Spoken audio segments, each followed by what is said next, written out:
What's going on, everybody? It's Ron Brown, LMT, the People's Fitness Professional, alongside my co-host, Mikey Fever. And this is the New Yorker's Perspective. And we are back with the brother, the legend, Sharif again. Peace. Oh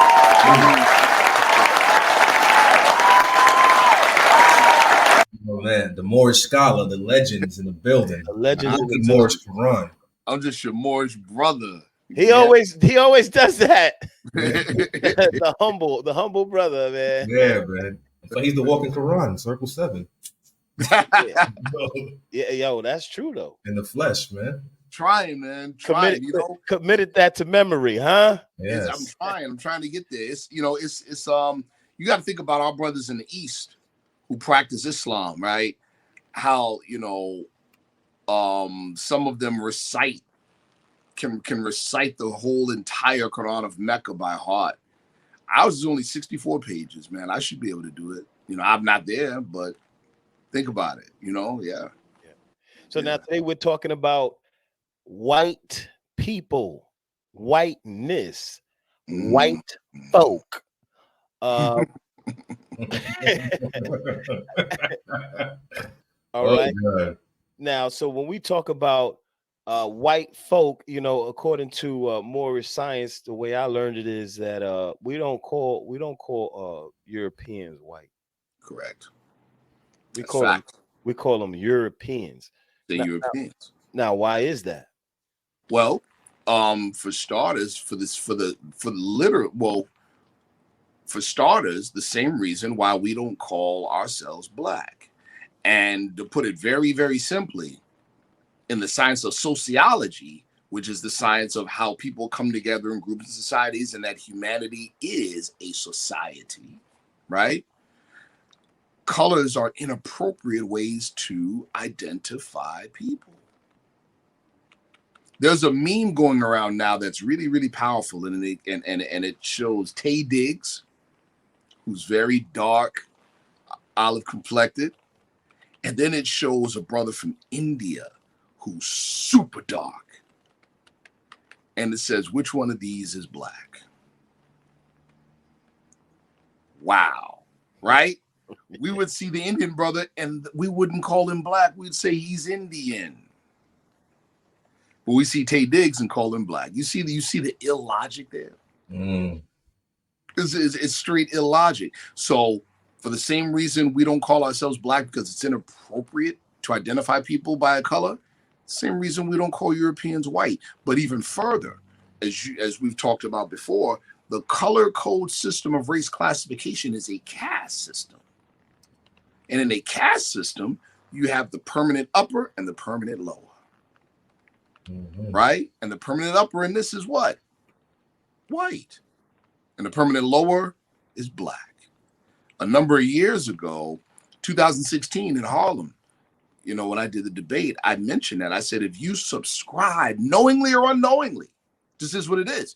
So if the caste system puts white on top and black on the bottom, and then begins to assign people to those different categories, and if we participate in it, where is white again? On top, which means it's what?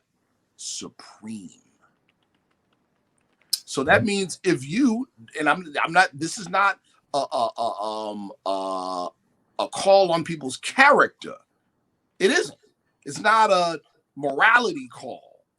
I'm just saying what it is. If you identify as white, you are a white supremacist, because it's a caste system. Exactly. If you identify yourself, please don't go fast. Why? Because let's go back. The color code system of race classification is a caste system, which means for there to be a winner, there must be a loser. Exactly. For there to be a top, there has to be a bottom. And what is top? What is on the top? White. Yeah. What's on the bottom? Black. It is these two poles that hold the entire system together, because everything in between is a fluid non-white. Why do I say fluid non-white? Because Irish didn't become white. Notice I said become. They didn't become white until after the 1830s. Neither did the Germans. Mhm. Neither did the Italians. They became white. How they do that? You see? Okay, it's only our people and some ignorant Europeans that think that the color code race thing is about genetics. Now, let me go back to what I had said to revisit that. If you, and again, like I said, this is not a call on people's character or say they're bad people or whatever. It's not that at all. It just is what it is. Since the color code system places white on top and it's a caste system, then the color code system of race classification is the foundation of white supremacy. It is. Yeah. Okay. You're right. So anyone, whether they realize it or not, okay, they identify as white, they're a white supremacist. But hold on. Anyone, whether they realize it or not, that identifies as black is a white supremacist. You subscribe to it. Because remember, what's on top? The supremacy, superior. What's on what bottom? In the Quran questionnaire, follow me. The Quran questionnaire, right? What do you mean by the word white? What is meant by the word white? White means purity. Purity means God. And God means ruler of the land. Exactly. You realize what we're saying or we're doing to ourselves psychologically by calling a people white people? See that? Exactly. Yeah. And now and like it or not, look at how we behave and how we deal with them. Appropriate to the name, isn't it? Exactly. Yeah, Ron be saying that a lot. Wait. Appropriate to the name. He be saying that. It's true. It's true. Yep. And the thing, our people use it to this day. If the way we're speaking right now, proper context vernacular, they say you're acting. Ain't that crazy? Where does that come from? Like, what is that crazy? Yeah. So if I spoke like a savage, then they'll say, okay, yeah, now you talking. Yo, my good brother, shout out to my brother Great God. He's it's my brother. And Great God is we just signed a deal with Rock Nation and through Rock Marcy, right? Rock Marciano. And we're shooting as we speak, we're shooting a documentary called Dear Mama, where we're interviewing sisters whose children, whose sons are either locked up or about to get locked up. So we're trying to save some babies out here. But during one of the interviews, one of the sisters told him, yo, don't be using your interview proper vernacular with me. And that was just another way of saying, yo, don't talk white. Right. He was like, well, what's that? Yeah, she was like, well, she said, well, that's fake. And he was like, no, this is me. I talk, like, so again, but look at the connotations, because the connotations and the results that come from the labels become a psychology and a culture. It becomes a way you think and a way you behave. Exactly. All of this falls within the realms of sociology. Just the label itself. So white. So watch this. Because like we're talking about white. Whether it's people who identify it, we're talking about the caste system, whiteness, the ideal of whiteness itself. Right? Think about it. This is one of the things that comes with it. If white, and tell me if this isn't true in American society. White, a person who identifies as white, if they do something bad or horrible or wrong, it's considered the exception and not the norm. Oh, he was a lone actor in the mass shooting. See that? It's the word in there. Right. If a person who was identified by American society as black does something good, it's either never spoken of or it's considered the exception. Exception. We all have experienced that. All of us. All of us. All of us. I mean, I think that things are changing a little bit. They're starting to. Yeah. They're starting to, but still, the stigma is still there. Right. With the label. Yep. And on a higher spiritual level, follow me, on a higher spiritual level, right? Humanity was not put here to be identified in such a way. That is why in the Quran questionnaire we say, can a man be Negro, black, colored, or Ethiopian? And the answer is no. And then it says, why? Because man is made in the image and after the likeness of God, Allah. So what are we saying? The way we act today, this whole acting black thing is because of another maker, people. Mm-hmm. I always say that so-called black culture is a byproduct of white supremacy. Literally. I just spoke to it. In other words, white supremacy is the god of the Negro. Yes, sir. Yep. Period. Off, man. That's too real, man. I find the shots, man. I'm sorry, but you gotta look one off. That's too real. Man. I don't want to make a mistake. White supremacy is the god of the Negro. Yep. It's the truth. You know? In that same, so we all came up in the 5% Nation. So my brother Great God did an interview, right? And we did a song recently. Him, Lord Jamar, and Grand Pooba. It's called The Original Man, right? So it's called Original Man's hot song. Pooba danced on the track. He did. And Jamar did his thing too. But Great God, you know, at the end of his I think his last two bars, he said something, don't ever call me a black man. Something I am the original man, right? So some of the gods got at him. They say, yo, what you mean you're not no black man? Right? Mm-hmm. And so he got a chance to explain. As a matter of fact, you know, we did an interview about it, and he was just like, you know, we know what the lesson says in the Nation of Islam, student enrollment, 1 to 10, first degree. Who is the original man? The original man is the Asiatic black man, the maker of the owner, cream of the planet, follows civilization, God of the universe, right? Yeah. All right. So we know that black is an adjective and not a noun. It doesn't identify, it describes. What we submit is that it's describing a particular condition of people. So when you look at our people socially, economically, spiritually, etc., politically, dead. Fact. See that? Dead, right? But we teach, Prophet Noble Drew Ali taught that there is a holy ministry in death. He said that black court science means death, but he said there's a holy ministry in death. And he also said that man cannot die. While Allah lives, man cannot die because man is not the body of the soul. That being said, what is the holy ministry in death? Nothing stays that way. Mm-hmm. Life springs forth from death. So my brother Great God is saying, yeah, I ain't going to stay dead. I'm coming up out of the grave. Don't call me a black man. We're not supposed to stay in this condition. Mm-hmm. That means we shake off the label and everything that comes with it, including our behavior. That is so key because they're both connected.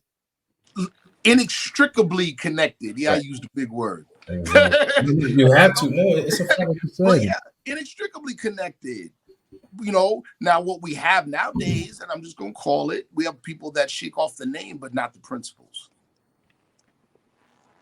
Yeah. Well, let's go back to white. Right. Oh. Right. We call that false flagging. You just look the part. It's still a double GER. Sorry. And now, when it comes to the Prophet Noble Drew Ali, he said, there's a new era of time now, and all men now must proclaim their free national name to be recognized by the government in which they live. We don't mean the government. He means the government what is the American government? The people. Yeah. The people rule. See? So we have to be recognized in American society, right? Well, if all people have ever known about you, like in the book of Revelations, it said the lamb that looks as if it had been slain from the foundations of the earth, meaning all we've ever known about you is that you were slain. In other words, what? Dead. Mm-hmm. All we know about you is that's how you act. You act such Negro-ish. Right. That's how you act. And then you say today, okay, well, you know what? I'm no longer that. You see this fez, You see this pin on my lapel. You see my nationality card. I'm no longer that. I don't subscribe to Negro, Black, and Colored, and blah, blah, blah, blah, blah. That's like the person who all you've known about them is that they lie. They lie about everything. And then one day they tell you, they say, you know what? I'm not going to lie no more. And you do what you do. You raise an eyebrow. You go, all right. And you wait and see. Yeah.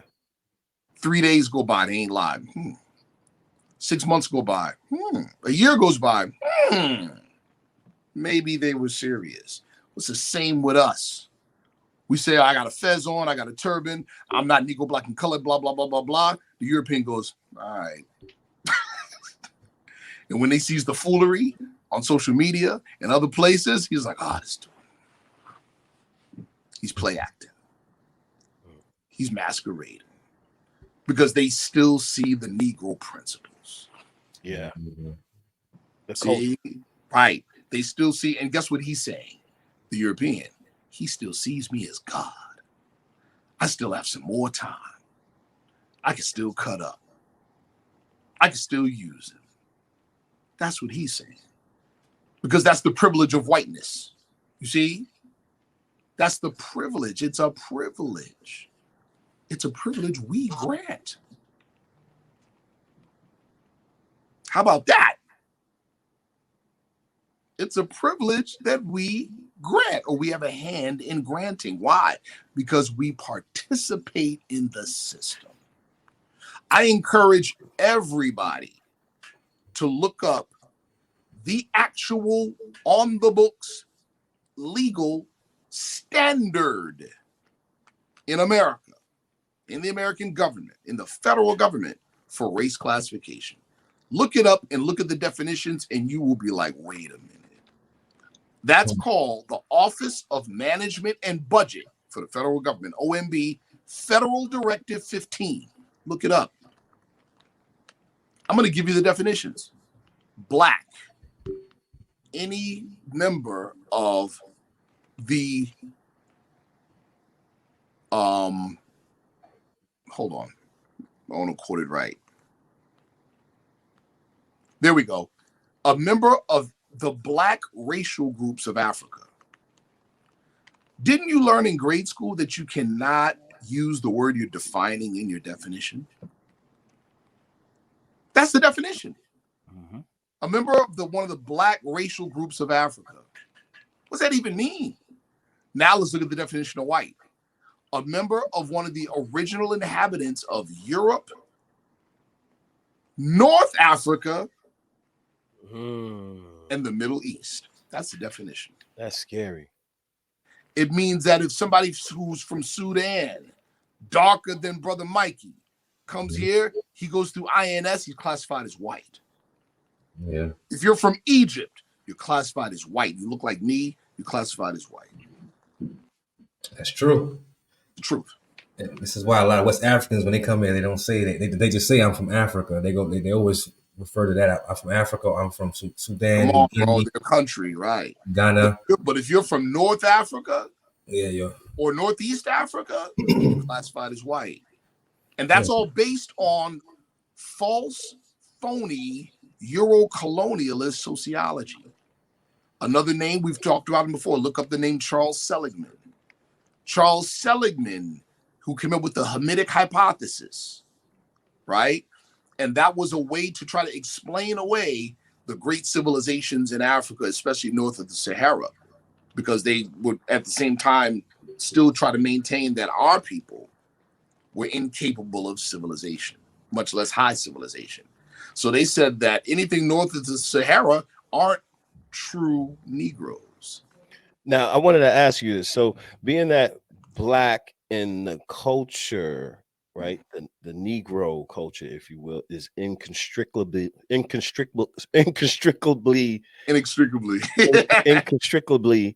connected. Yes. Wouldn't that be the same thing when it comes to so-called white people and their culture? Yes. Now watch this. Okay. Wait a minute. Explain. Ask your question again. I want to make sure I got your question.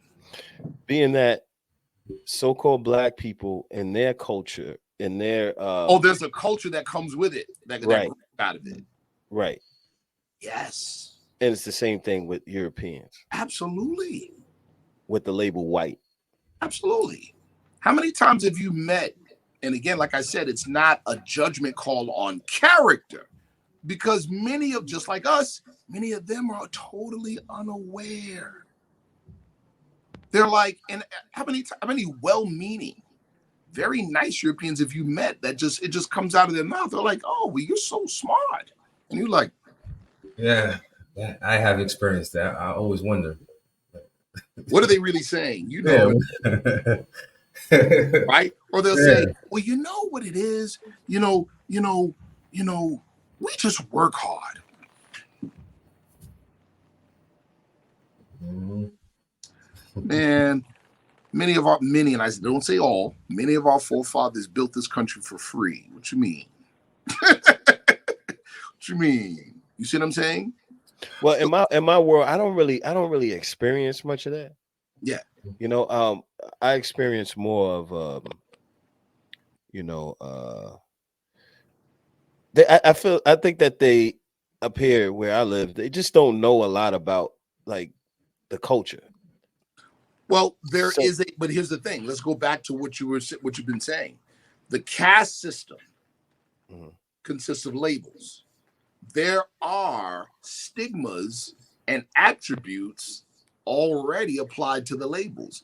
And then when you live them out, it creates a social atmosphere, which becomes a culture. Yeah. Hence black culture, hence white culture. It's because we live it. Race classification, color code race classification is a lie. But if we believe in it and we live in it, it creates a very real circumstance called racism. Right?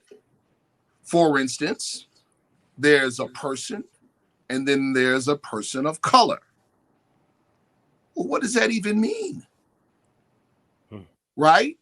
My secretary in my temple, you know, her boss called her a person of color. She said, that's offensive to me. She goes, well, Mayor Lovely Warren, the mayor of Rochester at the time, she's a person of color and she doesn't think that's offensive.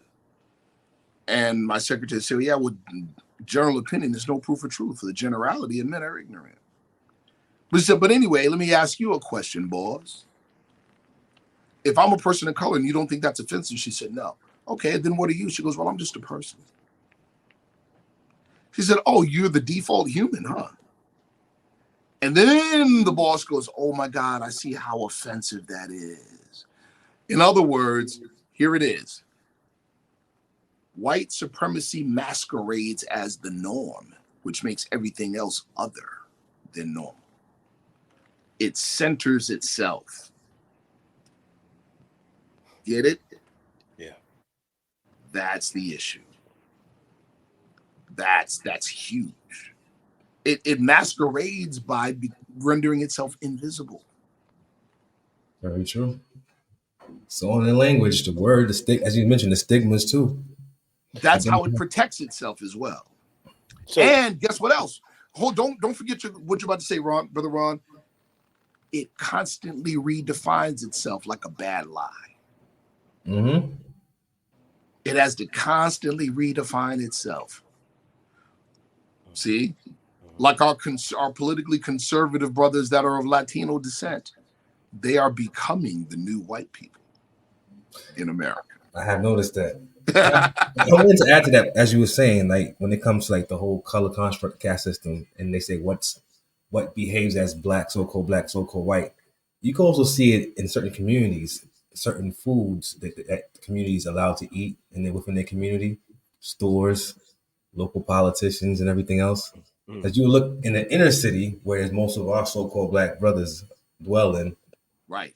There's more liquor stores, more fast food, poor food choices. But if you go to other communities that are affluent and such, they have better options. Even if you go, it's funny you say that because you can go to the same chain of grocery stores, and they serve and they provide different things in different neighborhoods. Yeah, so it comes down to that as well. It crept into everything. That system crept the again, it's a caste system operating out in the open in the so-called free world. Exactly. And what comes with all the things that come with whiteness, right? You have top tier social position. Right? What you see now happening in America, why there's a MAGA, what made MAGA make America great again? What made that necessary? It's necessary. What made it necessary was what you were saying earlier, Brother Mikey, is that whiteness is dying. And I don't mean white people. I mean the ideal of whiteness has run its course. The time is out for it. And who's sensitive to it? The people who recognize that they have it. I'm talking about the privilege. They're more sensitive to it. We're not. We're not as sensitive. They're sensitive to it. They understand. You see what I'm saying? Exactly. So they see. That's why MAGA exists. They want to reproduce, or they want to go back to post-World War II America. How do you feel about our brothers that support MAGA? Like I said, European is way more sensitive, and he could put his finger on the pulse of the issue. Our people just want to be without knowing what we're talking about right now, the fact that people are not properly identified by colors. We're so now, mind you, it's one thing for us to say that. It's one thing to verbalize it. But it's so pervasive in American society, especially with us, because we don't know anything else. Right. So we're going to hold on to it longer than the European. Let me say that again. We're going to hold on to it longer than the European. We're going to have to be forced. We are. We're going to have to be forced. So something as simple as this to us is only simple to us because we have a mind open enough and receiving enough to understand. Because we could say this to most of our people, and they'll go, yeah, that makes sense. And in the very next sentence, continue to refer to Europeans as white and Asiatics as black. And you're like, but wait a minute, you just said it made sense. Why are you still participating? You know, it's so pervasive because we don't know any better. We were not educated into the idea that people are identified by national descent or ethnic descent. Now, whiteness, white culture, white supremacy. Yes. Where did it come from? Where are the origins? Now, as you said earlier, this is a caste system, right? Absolutely. Now, the caste system comes out of India. Well, a caste system. There's caste systems all over the world, but India has a very well-known caste system. Yes. Yeah. And it's not necessarily based on color. Not necessarily based on color. Right. Exactly. Right. So my thing is, what's the origins of white supremacy? Where did that? Well, in more modern times. Notice I say in more modern times because we can go back to Spain. Remember, there was a paper that I recommended for everybody. Get it? It's called The Iberian Roots of American Racist Thought, meaning the actual origin of American racism comes out of the war our forefathers fought with them in Spain for the recontrol of Spain. And you just say that with the Reconquista. The Reconquista. That's right. Yeah. It ended when? 1492. See, that is the origin, the actual origin. But in later years, when color code was added and solidified, look at people like Johann Blumenbach. See? Look at people like, I think his first name was Oscar de Gobineau, French aristocrat. Look at people like that. Look up those names. Johann Blumenbach came up with 5 color codes: white, yellow, red, brown, black. And he said that the original human being was white, and that the colors came about through a degenerative evolution. That's what he said. Now, we all know it's laughable now. Yeah, it is. But that's exactly what Federal Directive 15 is based on. Well, they say in science you can't take the recessive out of you can't take the dominant out of the recessive. but the other way around. Yes, Yeah. exactly. See, so it's laughable in the halls of science, but we still live with it socially. It's still, ain't that crazy? Mm-hmm. I'm sorry to say this, but it's true because you see how we're talking on here. Yes. Our brothers and sisters think that we're crazy, right? But if a European come along and say the same thing the exact same way, it's the gospel. Watch it. Thank you, brother. Now, I'm glad you said that. Now, watch. Okay. This is deep. When our forefathers fell in Spain, which is the real missing episode of quote unquote Black history, that's another thing that makes the Moorish movement so vital because it carries that hidden history that's so vital. Now, that being said, during that time period, when we were on our way down and the European was on his way up, were there some of us that helped the European? Absolutely. Why? How could they get their idea across if it didn't get through the mainstream? And who was the mainstream at that time? We were. Prophet Noble Drew Ali said this in a speech: the European is behind me. Why not you? It's your problem. Meaning what? Many Europeans are like, you know what? He's right. See that? This is 2023. There is a growing number of Europeans that see the end of whiteness. And guess what they're doing? They're doing the 23andMe thing so they could say, you know what? Oh, I'm not white. I'm German with a little bit of English. Or I'm Dutch and get it? What did the prophet say? Prophet Drew Ali say in the 20s? He said, the time has come when every nation must worship under its own vine and fig tree, and every tongue must confess its own. In other words, that color code system thing is out of here. Europeans voluntarily gave up their birthright to accept white supremacy. We lost ours as a consequence of losing a war and falling. They gave theirs up for the idea of a temporary heaven on earth. No, we're not German. No, we're not Anglo-Saxon. No, we're not. Get it? So what year together under white? So what year did some of these European nations become white? I mean, some of it is gradual. Like I forgot the exact date for the Irish, but it was after the 1830s. Matter of fact, it's probably a little bit later than that. They were not considered white. They weren't part of the white club. Neither were Germans. Neither were. Gangs in New York, so they were going through it. Like Gangs in New York spoke about that.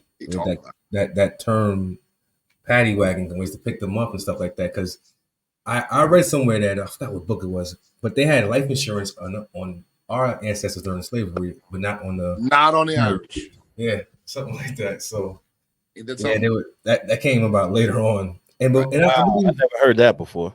Yeah, and I believe before, like something. Who said it? It was a Moore speaking about that. America had, the 13 colonies. They had nations that were fighting amongst themselves within America at one point. What you had, what you had, and the prophet speaks on this because there was an interesting time when the prophet Noble Drew Ali was working. Like in the movie Gangs in New York, it talked about nations and tribes, right? And it identified them as gangs, but they were divided and organized based on national origin. Yeah. So what were they? National groups within American society. Fast forward to the 20s, you had the big migratory rush. Yeah. Right? President Woodrow Wilson, come you hungry, tired masses, blah, blah, blah, right? Mm-hmm. So what did you have? A more modern version of Gangs in New York, right? You had the so-called natives, which was what? The WASPs, white Anglo-Saxon Protestants. They call themselves natives. Why? Because their fathers and grandfathers were here during the Revolutionary War. Get it? Oh. That's why they call themselves natives. See that? And then they were fighting the immigrants, their own kind, Europeans. Yeah. And after a while, they said, you know what? These other people kind of outnumber us. Let's push our differences and form together one solid fist under one name. It's funny, man. I was reading the lessons today, the 1 to 10, when they spoke about that was the population. Original nation here in the woods of America, all over the planet Earth. And it's all making sense today. Like, wow. That's something. This adds more context, doesn't it? Yeah, it does. It's like, wow. Yes, Okay, sir. so the European nations that weren't white, you said were Italians, Irish, and what was the other one? German. German. And German. Hmm. Man, It was although in the early days of American history, under the idea of whiteness, it was like I said, white or pale Anglo, the WASP, white Anglo-Saxon Protestant, Protestant, yeah. and Anglo-Saxon is what people English. Very true. See that? This is So beautiful. it took them a minute to get their thing together under whiteness. See, took them a minute. And we still struggling to get this thing correct on the black. They have to go through civil rights. But in the grand, but watch this, in the grand scheme of things, it's actually only a very short period of time. In the grand scheme of things, like whiteness as we know it did not exist 2,000 years ago. It didn't exist 500 years ago. See, it didn't exist. So they got jumping through hoops because they got us going through civil rights, which I find as a joke. I get it, many died for that, but I find it as a joke. Like, so I have to go through a legal channel to determine my existence, to verify my existence. That's deep too, brother. And see, this is and I what you just said about the whole civil rights thing, where special legislation has to be enacted just so that you can possibly, notice I said possibly, enjoy the rights of a citizen unmolested. Crazy. Right. Did they go through it? Because well, remember, Prophet Noble Drew Ali said, "Money doesn't make the man, and clothes don't make the man. It's free national standards. Free national standards, okay. Meaning principles, my issues, the issues of my people, and power, numbers, getting G'd up politically. That's what it means." I'm just kind of blown right now about this white thing right now. I see Ron just like he's thinking like, damn. Just added more to what I was already thinking, man. Bro, it's bigger than Nino Brown. They played us. They did. They played our people because we played ourselves. Now we did. Yes. We did because because what it does, it creates a rift amongst the so-called blacks from the motherland and the diaspora and the ones here. And they're like, so you think you're not black? Why you know my nationality for? Brother, yo, it's so deep that you said that. Like I mentioned before on previous episodes that I sit on the board of one of the largest interfaith organizations in upstate New York. And one of the main things that this organization does is it does refugee resettlement out of North and Northeast Africa, out of Somalia, out of Sudan, right? And you got youth over there that are coming here and they're being resettled, and literally there's culture clash and it's crazy. And so some of them complain to the Europeans in the organization. And you know what they say? The Ethiopians and the Sudanese, I don't like black people. And they don't get it. They're looking at them like, but you are. And they're like, no. Yeah. Bad, man. It's crazy. We have to be re-educated about each other. That's what it is. That's really what it is, brother. But to do that, brother Mikey, we have to admit, we have to prepare ourselves to be educated, which means we have to admit we don't know. And our people think we know identity. So you can't. It's nearly impossible to give something to somebody who thinks they already have it. I understand what you're saying, because I never had that growing up. Yeah, because I had the common name, but I never seen the rift because I was always taught those are your brothers. At the end of the day, they suffered just like you suffered, like and from the past. I don't know. It's crazy, people will say to us. People have said, "I don't even understand why nationality is important. Why is it important?" You don't got to know a whole lot just to contemplate this. There has to be something to it because they took it from you. Exactly. Got to be something to it. See what I'm saying? That's what starts you, right? But now, going back to what I was saying before about where our people are going to be forced to look at it, when the Europeans start saying, hey, I'm not white. We're already seeing it, because you know what white is connected to now more than ever, people? It's connected to... Yeah. Yo, it's funny that the concept that whiteness is connected to the old world concept that took place with our forefathers and their forefathers. Okay, called Christian identity. Not the conspiracy theory, but when the summer riots of 2020, yes, when it was going down, your man held that Bible. You remember that, right? Bro, that was definitely a dog whistle. Yeah, bro, it was definitely a dog whistle. Yeah, he held that Bible like. There's a book. Listen, there's a book called The Devil's Bargain. Steve Bannon, Donald Trump, and the Storming of the White House. That's the name of the book. In the book, it talks about how Steve Bannon, we all know who Steve Bannon is, right? Yeah. Right? Former chief strategist for Donald Trump.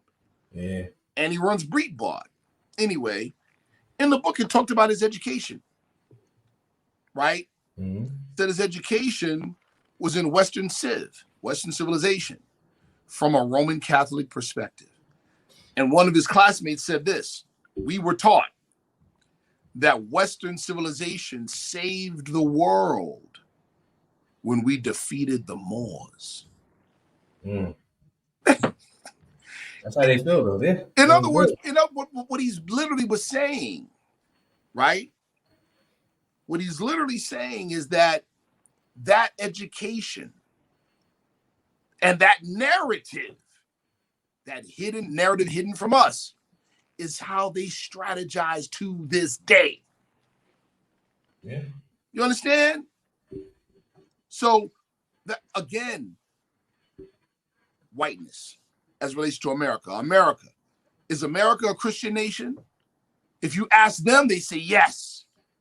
Even though Thomas Barclay in the Treaty of Tripoli said the United States is in no way founded on the Christian religion. That's what he said. We spoke about that a few videos ago. And we've spoken about it, right? Islamic influence. So there's a conflict even with Europeans on this. Yeah. You understand?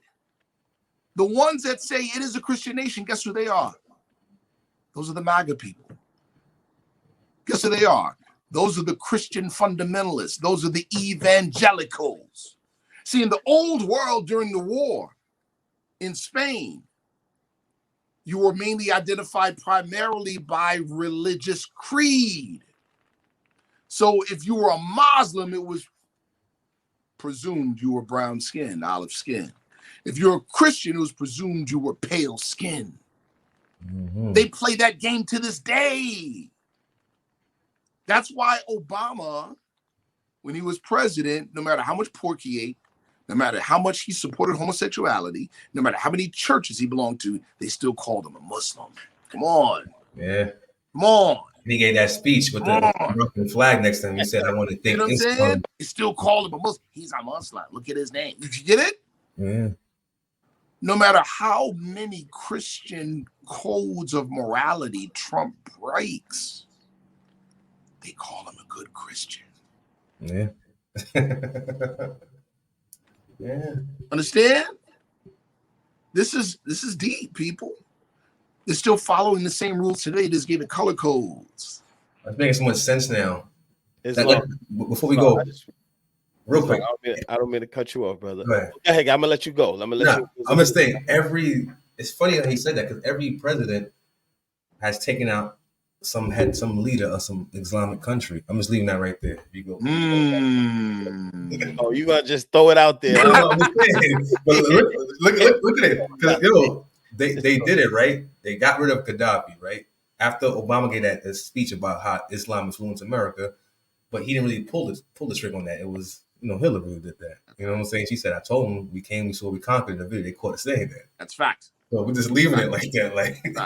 I want to say this. I want to bring the brother Divine Law on right now so we can start our interview. Yeah.